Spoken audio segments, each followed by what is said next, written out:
अस्सलाम वालेकुम हज़रात। आज हम बात करने वाले धीरेन्द्र शास्त्री के बारे में, जिन्हें आप बागेश्वर धाम के नाम से भी जानते होंगे। आप जानते हैं कि भारत में महाकुंभ का मेला चल रहा है, जहाँ से दुनिया भर से लोग और इंडिया के काफ़ी सारे लोग, काफ़ी सारे हिंदूज और काफ़ी सारे इवन मुस्लिम्स भी वहाँ पे जा रहे हैं। वहाँ पे टेम्पल्स में जा रहे हैं, गंगा में स्नान कर रहे हैं और भी बहुत कुछ चल रहा है, जो कि उनका एक रिलीजियस प्रैक्टिस है। लेकिन इसी के ऊपर धीरेन्द्र शास्त्री की एक दो क्लिप्स कुछ वायरल जा रही है, जिसके ऊपर काफ़ी सारे लोग ऐतराज़ कर रहे हैं और जिसपे ऐतराज़ करना भी चाहिए।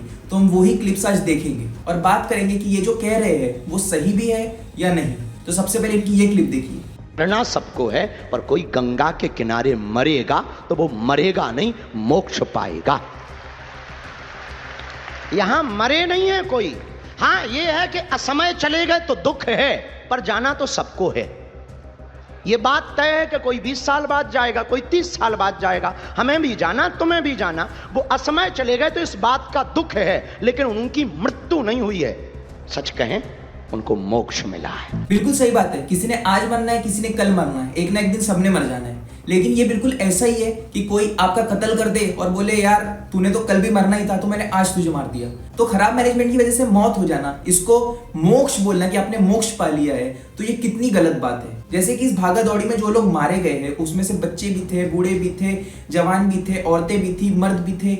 इनकी क्या जान की कोई वैल्यू नहीं है? क्या इन्हें मोक्ष मिल गया ये बोल के बस छोड़ दिया जाएगा? मतलब कोई भी सवाल मैनेजमेंट पे ना उठे, इसीलिए बोल दो कि भाई जो मारे गए हैं उन्हें मोक्ष मिल गया है। इसी बेवकूफी भरी बात सुन के इस शख्स से काफी सारे लोग डिसएग्री कर रहे हैं और इसे गालियां दे रहे हैं, क्योंकि इस बंदे का काम था कि मैनेजमेंट को क्रिटिसाइज करता और लोगों को बताता कि मैनेजमेंट की गलती की वजह से जाने गई है, जितनी भी जाने गई है वो सारी की सारी मैटर करती है और ये जाने नहीं जानी चाहिए थी। लेकिन ये बंदा उल्टा ही बोल रहा है कि भाई उन्हें तो मोक्ष मिल गया है, वो तो मतलब शहीद हो गए हैं। वो इस तरीके की बातें कर रहा है, तो ये बिल्कुल इलॉजिकल बातें कर रहा है। मुझे नहीं पता इस शख्स की शादी हो चुकी है, इसके बच्चे हैं नहीं है, लेकिन अगर यही काम इसकी बीवी के साथ होता, इसके बच्चों के साथ होता, तो इसकी क्या हालत होती? तब क्या ये बोलता कोई बात नहीं, उन्हें तो मोक्ष मिल गया है?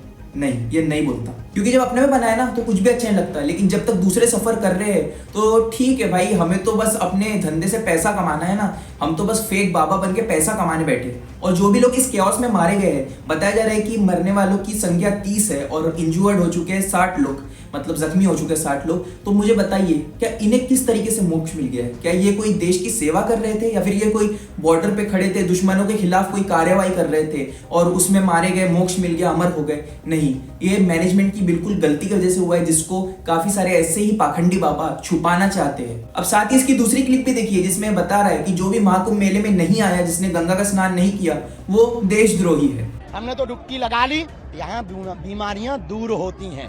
और जो कह रहे हैं कि यहाँ बीमारियां फैल रही, यहाँ आनंद देखो तुम, हर जगह हिंदुत्व का उत्साह देखो तुम, हिंदुओं के प्रति उत्साह देखो तुम। इसलिए हर व्यक्ति को आना चाहिए, जो नहीं आएगा वो पछताएगा, वो देशद्रोही कहलाएगा।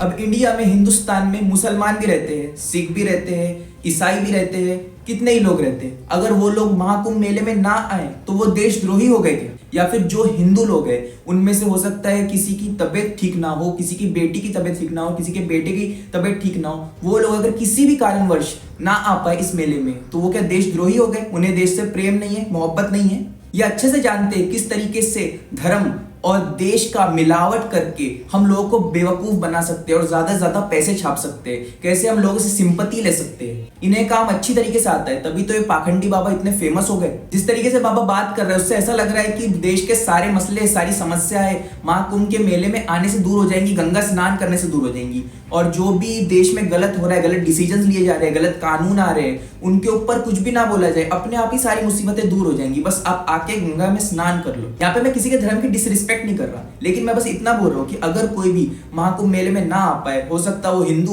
हो सकता है वो मुसलमान हो, कोई भी हो, किसी भी धर्म का हो, किसी भी जात का हो, अगर वो महाकुंभ मेले में ना आ पाया, अगर वो आया लेकिन उसने गंगा स्नान ना किया, तो उसे टेररिस्ट बोलना या फिर उसे बोलना कि तो देशद्रोही है, ये बिल्कुल गलत है। किसी भी रिलीजन को फॉलो करना है ना करना, उससे देश का कोई रिलेशन नहीं है, क्योंकि हिंदुस्तान जो देश है वो सबका एक है, लेकिन धर्म यहाँ पे काफी अलग अलग है। उम्मीद है कि बाबा अपनी आंखों से अंधभक्ति का चश्मा उतारे और सही रास्ता ढूंढने की कोशिश करे और देश के लिए प्रेम क्या होता है ये उसे सही तरीके से समझ सके।